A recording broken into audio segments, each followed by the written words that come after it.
G'day my friends, Marty here from Marty's Garden. Now I'm sitting on this vegetable garden down on this bed of mulch here in between one of the most amazing vegetable gardens I have ever seen. The system comes out of Brazil. They follow an agroforestry technique and it is just mental, man. I'm telling you what, when I saw this I kept on driving by and I was like, how good is this? This guy understands photosynthesis, soils and companion planting. But what I found out is it's not actually a form of companion planting. It's very, very different. And I'm pretty sure he calls it syntropics. It comes out of Brazil. Now, this is a farm here that's meant to produce money. Well, they've got a little shop and they've got like a little cafe and things like that. It's right on the side of the road at Mullumbimby, right near where I live. And it's got an amazing access. And look, the food, I've tasted some of it. Oh man, so good. Look, I might even come up here and offer like a day's work for free just to learn more. But anyway, you can get the whole gist by watching the video, and I'm pretty sure you'll be able to implement sort of these concepts at home. I'm going to teach you more about this coming because I'm going to learn more about it in the future as well and add it into my systems with the worm farms. I think the only thing missing at this place is a worm farm. So anyway, watch the video guys. It's really, really cool and I'm sure you'll get plenty of it. If you get a chance, make sure you drop in here to this amazing place called The Patch. Really, really cool. Anyway, let's get into it, shall we?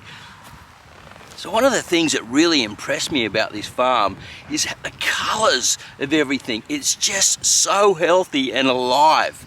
And I haven't really seen too many sick plants, to be honest. So there's so much to be learned from looking at something like this and learning about and studying syntropics, I'm sure.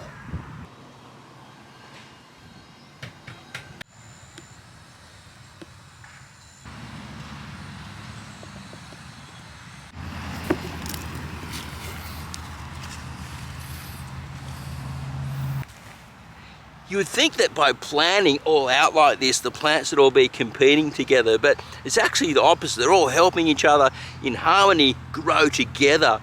And by doing this and sort of creating this sort of mass planting of scale, but this biodiversity all through the place of not monoculture planting, you're confusing the pests, and so they can't just jump from one plant to another when they're laying eggs. It's like aphids would just move from one plant to the next and then just decimate your whole crop. So it confuses the pests and creates a really good habitat for other insects that want to predate on the insects that are eating these plants.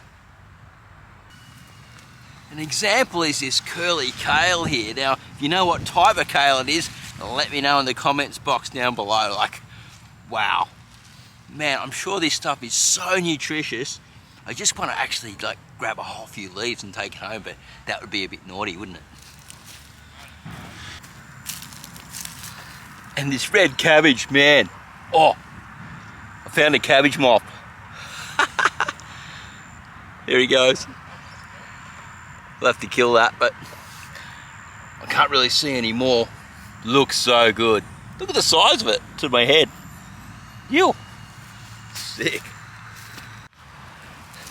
So how can we mimic something like this by ourselves? Well, we need to keep the ground covered at all times with a good friable mulch.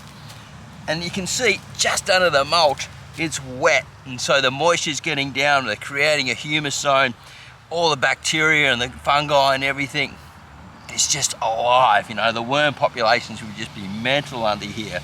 And you can also see they've got scooped up rows, so the oxygen's moving in the side of each row, the water's falling in like a permaculture technique and sipping off down below, but also sumping up into the piles. And all you do is you actually chop off the plant.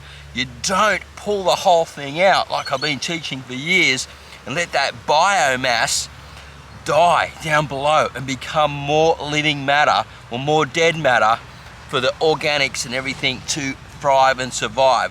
And that way you can start doing something like this as well in your garden. Now remember, when you're planning it out, you've got to think about the spacing, the size of the plants and how much light everyone needs. So You can't just go planting big plants that are going to shade other plants out, things like that. So plants that are around about the same height.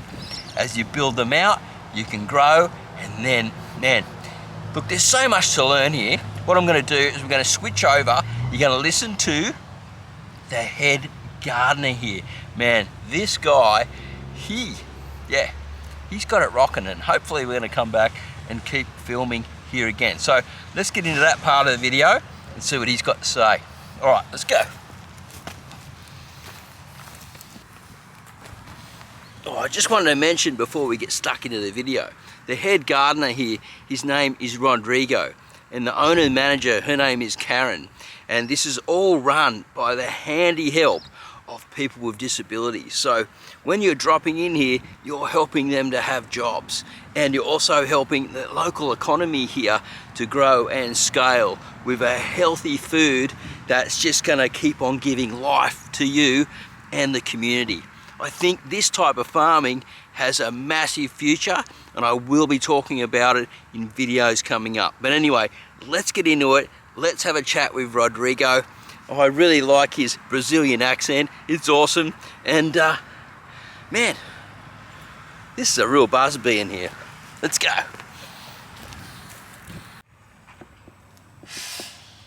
What we have above the ground is pretty much the consequence that we're doing here, which is the main thing is to look after the soil, you know, provide enough nutrients and minerals, and stimulate the microlife, all the bacteria, fungus, nematodes, the beautiful microorganisms that we have in the soil. So with this method that we use the trees to chop and drop, use the organic matter to feed the system, to feed the soil, these microlife that we need, and also to, you know, like as you can see, we use quite a lot of mulch on top of the bed. We don't use compost, for example, to prepare the beds. The idea is we prepare the beds just using green manure, lime, and minerals, organic minerals to provide trace elements. But that mulch that we use on top of the bed is the function. There are a few functions for that, which is, first of all, not leave bare soil, so we reduce the chance for weeds and things that we don't want in the garden. Also, to keep the moisture in the ground, stimulate and provide the right environment for the microlife, fungus, bacteria, and everything. And that mulch gonna release the nutrients into the soil, so we don't have to use lots of minerals and things, inputs to prepare. And that one, just a quick one, when we have that mulch that is decomposed, we're gonna try to incorporate in the soil and mix into the soil. So that's gonna be our compost in the future. So we don't have to buy and get compost. We are making our own compost straight on the bed. Yep, so from the middle of the bed, you're just moving it into the rows and then filling the row again with mulch again, and then moving it back onto as it breaks down. Is that right? Exactly like that. And you know that here it's these two systems, they are 4 years old. So these eucalyptus, they're supposed to be like 12, 15 meters tall, but we managed them to be like this, 6 to 7 meters tall, so which is easier to manage, to prune, and also so the root system that we have on these plants, normally the plants, the size of the tree that we have above the ground is pretty much the size of the root system in the soil, in the ground. So we have like super deep roots going into the clay, getting nutrients from deep clay and sharing with the other plants. So as you said before, they are all connected through the mycorrhiza, and they exchange liquids, nutrients, hormones, and even feelings. So basically, we have the target trees with the fruit trees, but we also have some trees to support the system. So they are here to produce biomass or to provide shade for the ones that like to be in shade, or and also to stimulate them. For example, when we prune the eucalyptus, they have like a really deep root system that every time that we interact with the plant, that we do a pruning or pick the leaf or pick the fruit, any interaction that we do with the plant, the plants, they release a hormone in the soil, which is the gibberellic acid. And that's the thing that the plants, for example, the eucalyptus over here, every time they prune them, they're going to release this hormone in the soil, and the other plants, they're going to take through the mycorrhiza. And that's the stimulation that we do. This management, I think, is the difference actually between syntropy and agroforestry is the intense management that we do. We can prune the eucalyptus, for example, twice a year, sometimes 3 times per year, just to give that boost, that stimulation for the other plants. And also to use the biomass to chop and drop, you know. You're awesome. So can you just tell me a little bit about the rows again? Okay, so in this garden here, because we try to plant and grow things to sell in our little shop here, in our little stall. So in the middle beds, we have one system here that we call, from that first tree row to the second one, we call this one system. And then we have 3 beds in the middle that we do annual, like we do market garden. And so the plants, we reset the veggie beds here probably twice a year. So we spend like hot season for one cycle, and then cold season for the other cycle of the plants. We still have things from the last winter, but very soon, I would say like in 3 or 4 weeks time, we're going to start to reset these beds. So still lots to harvest. Look, the bottom layer is going to start to break down. It's breaking down already. So when it's ready to like broke down, we're going to incorporate in the soil, mix into the soil. And this is going to be the source of organic matter for us. They are our compost that we're going to have. So it's just like this process is absolutely mimic the nature and try to build it up the soil.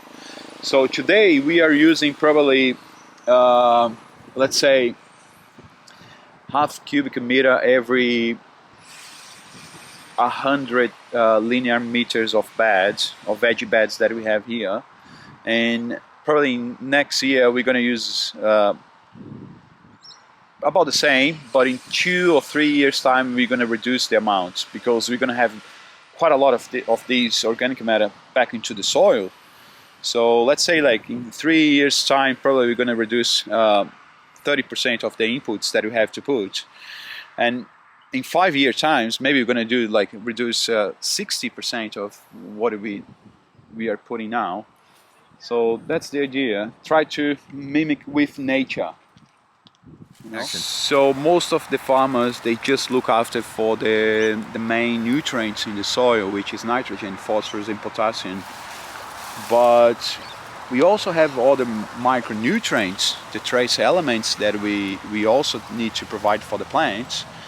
So with this mix of organic matter that we use to cover the soil, and the minerals that we use, like rock dust, to provide those trace elements, we have better crop, healthier plants, and even tastier things to harvest. And not just that, but you can see in the shop there, the things that we grow here in this garden, they last longer on the shelf just because this amount of nutrients that we have, the trace elements and everything. And beautiful uniform colors, and yeah, it's all about cooperation. If you display them in the right way, right? Respecting the life cycle, the light requirements and the space requirements as well. Yeah, so loving the garden's just as important, isn't it? Absolutely, super important. They feel that, you know, they feel the energy, so it's super important.